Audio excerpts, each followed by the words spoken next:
welcome to NWCC News, the monthly news program for the Northwest Cycling Club. I'm Lanie. And I'm Brent. We've got a bunch of great stuff for you guys this month. And remember, timestamps are in the description.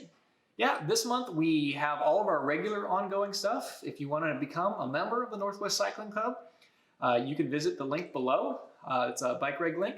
Sign up, become a member, and some of the benefits that club members have, even when we're not group riding, are still ongoing. We still have our weekly Zwift ride every Thursday night. That's still going on. We still have the monthly training program with Coach Carl for non-racers, where he develops a custom program for everybody who wants to be a fitter, faster cyclist, and you're not necessarily interested in racing. You can check out more information on that in the links below. And what else do we have, Lanie? We got to interview 3 new bike shops. Yeah, we actually sat down with 3 different bike shops this month and talked to them about what it's like running a bike business during this global pandemic. Let's check it out. We bought Northwest 18 years ago. This store was started by my uncle in 1980, and so this July would have been, or is, 40 years. Actually, Sherry and I were over at the Vintage Park eating some crepes on Mother's Day 2 years ago. And that's where the idea started. And it was because I saw all the families out enjoying the public square and just playing and having a good time. And I was like, let's go to the bike shop after this. There's gotta be a bike shop here. You know, it's so community, so family oriented, there should be a bike shop. And so we looked around and there's a cycle bar, but there's no bike shop. And so I was like, bike shop. And then bike shop, let's do it. And when we moved over here to Cinco Ranch particularly, I noticed that it's very bikeable. It's really unusual for a suburb because everything is within 5 square miles. So just starting from the shop, I can name about 4 major grocery stores that I can reach by maybe 5 to 10 minutes on bike. And we have shared bike paths, shared use paths that kind of crisscross this whole area. I can get to movie theater, every single elementary, every single high school, junior high. Now we have, community college just across from I-10. I mean, I noticed that it's bikeable, and I thought there is no bike shop that supports my needs as a bike commuter, where I can test a rack or test a handlebar bag, get it installed, and maybe talk to people who are more than just Lycra, and also more than just hybrids and cruisers, because bike commuting is a thing on its own, kind of, because you don't have to be an athlete to bike commute, but you need to have good equipment, and your equipment has to be reliable. So we focus a little bit more on families, to entry level, to people who've maybe done the MS 152 or 3 or 4 times. But again, we do carry some $1,000 and $2,000 carbon wheels and different things like that, where we're not a store that normally comes in and have 10 different $8,000 bicycles. My original vision was just to bring more cycling to my neighborhood. I wanted to bring a shop where you feel comfortable, even if you're not, racing some $3,000 carbon, Ultegra bike. Somebody wants to talk to us about a 1950s, 60s Swin, and then we're doing with DI2, the next customer, and then a 3-wheeler, and then a balance bike. Well, first, we just have seen, quadrupled numbers of service. All the folks, and I bike through these neighborhoods every day, many times a day, and I see open garages, and I see bikes in the garages, but the number of bikes that people have, like, we should have traffic jams on paths, right? And we never had those traffic jams on paths over here before COVID.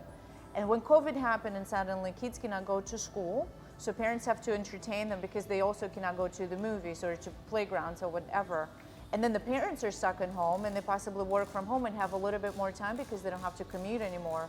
The primary difference I've seen between pre-COVID and post-COVID, or during COVID, is it went a little bit away from the enthusiasts looking for the high-end stuff and the nutritionals, or the mountain bikers looking for full suspension rebuilds or pivot bushings and that kind of thing, replaced, to more of the people coming out for their first bike. As I like to say to people, those who already had the toys are out there playing with them, having a great time, going out and enjoying this free time that many people seem to be able to have right now. And so we haven't seen those enthusiasts, but we've seen a lot of people coming out for their first bike. 70 to 80% of my customers are new customers.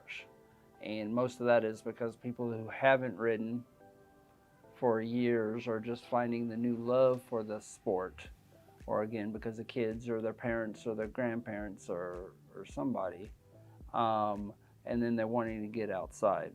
Women, women, women. They were probably 70 to 80% of my clientele. If I wasn't talking to a woman, I was talking to their husband about their wife or about their daughter or about their mother getting a bicycle. That ladies' hybrids flew off the shelf. Ladies' mountain bikes basically never even made into the conversation because they lasted maybe a week into COVID-19. Then hybrids left, comfort bikes left.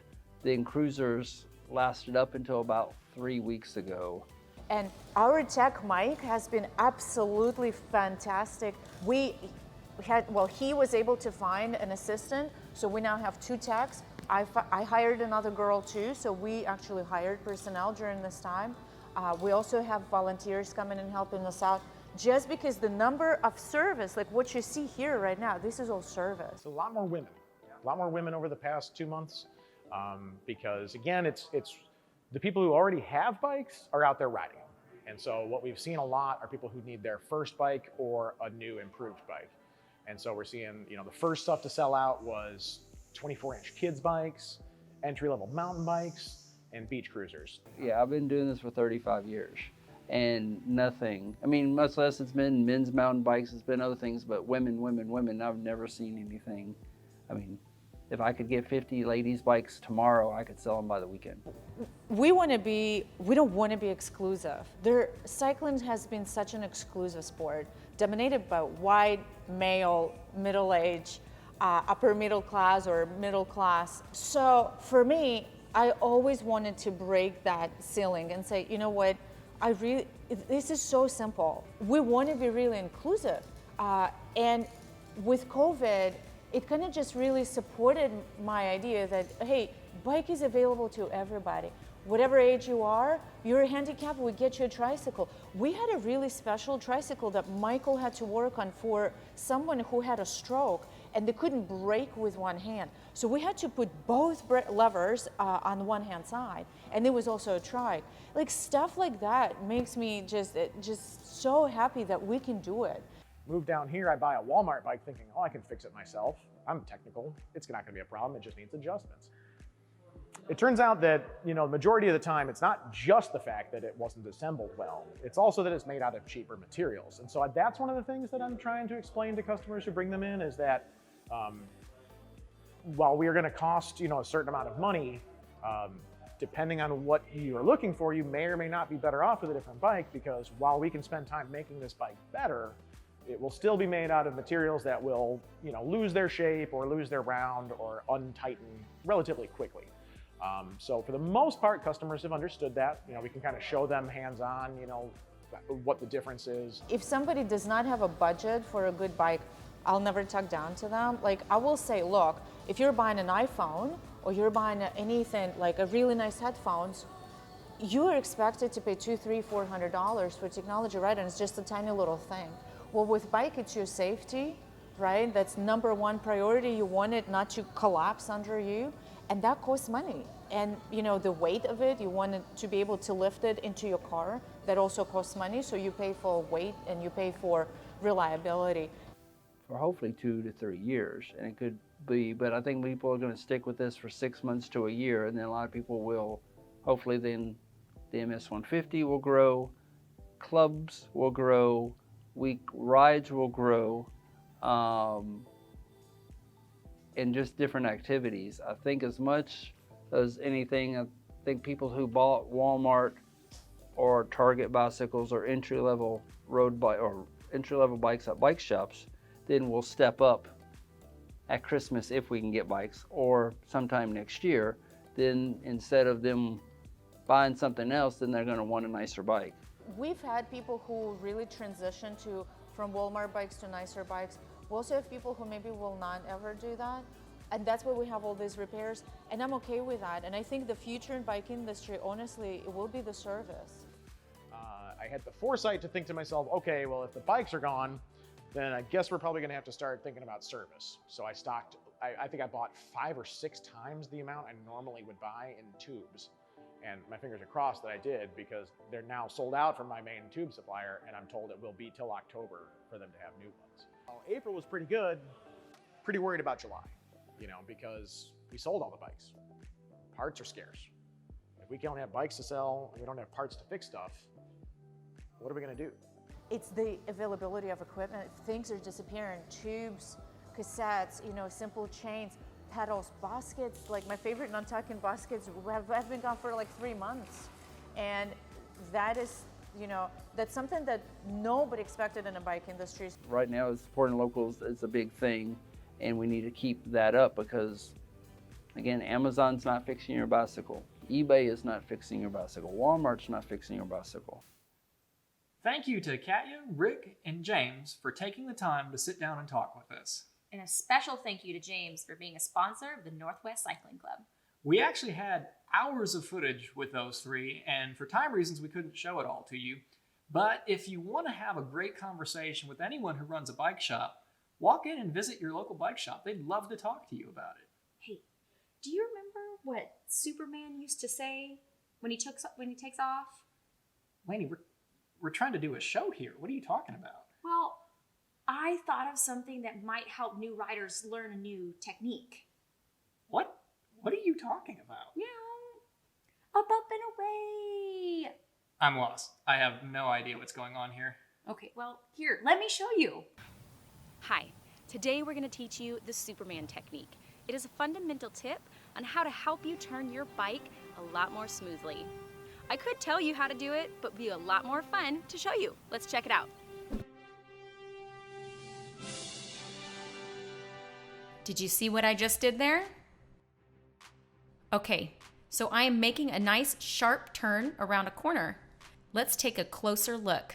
As you can see, my inside leg is raised and my outside leg is down. This is very important because when you make sharp turns, you do not want your inside leg to be down because it could clip the street or a curb or anything that you're trying to go around. It also keeps you balanced as you turn. So you're probably wondering why we call this the Superman technique. Remember how Superman says up, up, and away? That's going to help you remember which pedal to keep raised when turning. Up, up is the way. You always keep the pedal up towards the turn. See, the Superman technique is super easy. Now don't forget that the key is Up is the way! Oh, that makes sense. The Superman technique. I get it now. Up is the way. Yeah, I told you. Up is the way. Well, that's our show for this month. Thank you guys so much for watching. And remember, grab a helmet Grab your bike and get riding. Look, up in the sky, it's a bird, it's a plane. It's Superman. Faster than a bullet, stronger than a diesel, leaps tall buildings in a bound. Isn't a bird? No, isn't a plane?